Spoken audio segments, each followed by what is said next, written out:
Fighter jet MiG-21 की उड़ान पर रोक लगा दी गई है। भारतीय वायुसेना ने यह फैसला फाइटर जेट MiG-21 के लगातार हो रहे हादसों के कारण लिया है। हाल ही में राजस्थान में MiG-21 एयरक्राफ्ट क्रैश हो गया था। इस हादसे में 3 लोगों की मौत हो गई थी। हालांकि ये रोक स्थायी तौर पर नहीं लगाई गई है।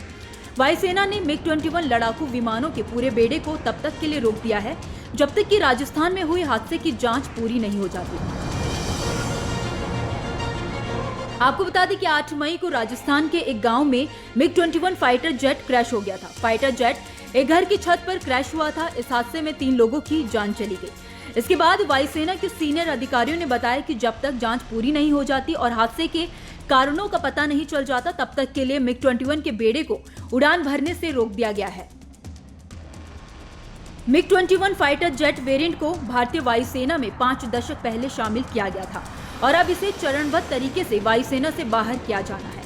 उन्होंने कहा है कि भारतीय वायुसेना में केवल MiG-21 स्क्वाड्रन काम कर रहे हैं और उन सभी को 2025 की शुरुआत में चरणबद्ध तरीके से हटा दिया जाएगा। आपकी जानकारी के लिए बता दें कि 1960 के दशक से एयरफोर्स में शामिल होने के बाद MiG-21 के अब तक 400 से ज्यादा हादसे हो चुके हैं। इसके क्रैश रिकॉर्ड को देखते हुए इसे फ्लाइंग काफिन यानी कि उड़ता ताबुक नाम दिया गया है। एक जमाने में ये दुनिया के सबसे ताकतवर फाइटर प्लेन में शामिल था। इसकी तेज रफ्तार और मारक क्षमता के आगे अमेरिका जैसे देश भी डरते थे। ये इकलौता ऐसा फाइटर जेट है जिसे दुनिया भर के 60 से ज्यादा देशों में इस्तेमाल किया गया है।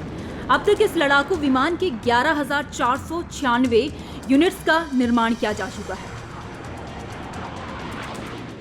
MiG-21 वही फाइटर जेट है जिससे भारतीय वायुसेना के विंग कमांडर अभिनंदन ने पाकिस्तान के लड़ाकू विमान F-16 को मार गिराया था। हालांकि उनका विमान भी क्रैश कर दिया गया था। इसके अलावा पाकिस्तान के साथ हुए 1971 और 1999 के कारगिल युद्ध में भी MiG-21 ने अहम भूमिका निभाई थी।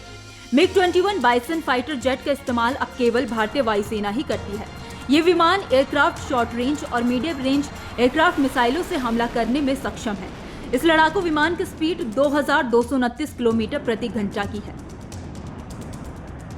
आपको बता दें कि इस समय भारतीय वायुसेना विमानों की कमी से जूझ रही है।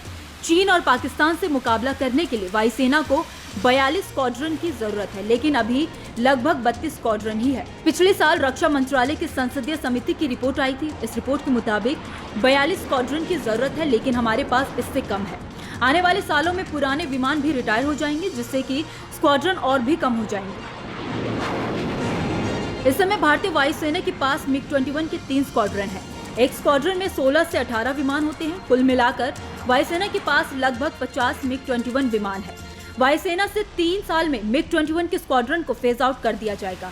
42 की बजाय 31 स्क्वाड्रन है, यानी करीब 160 से 180 विमानों की पहले से ही कमी है। अगर MiG-21 स्क्वाड्रन को भी हटा दिया जाएगा तो 50 विमानों की कमी और हो जाएगी। 4 जनवरी 2019 को संसद में राफेल डील पर चर्चा के दौरान तत्कालीन रक्षा मंत्री निर्मला सीतारमण ने बताया था कि चीन ने 2004 से 2015 तक 400 लड़ाकू विमान जोड़े हैं। वहीं पाकिस्तान ने भी F-16 की संख्या दोगुनी की है। साथ ही 43 JF-17 को भी शामिल किया। साथ ही कहा कि 2004 में भारतीय वायुसेना के पास जहां 40 स्क्वाड्रन थे, वहीं 2015 तक इनकी संख्या घटकर 33 हो गई है। एक तरफ भारतीय वायुसेना विमानों की कमी से जूझ रही है, तो वहीं दूसरी ओर MiG-21 की उड़ानों पर रोक लगा दी गई है। इसे लेकर आपका क्या मानना है, आप हमें कमेंट बॉक्स में जरूर बताइए। वीडियो अगर पसंद आया हो तो वीडियो को लाइक और शेयर करना ना भूलें। देखते रहिए न्यूज नेशन का डिजिटल प्लेटफॉर्म। धन्यवाद।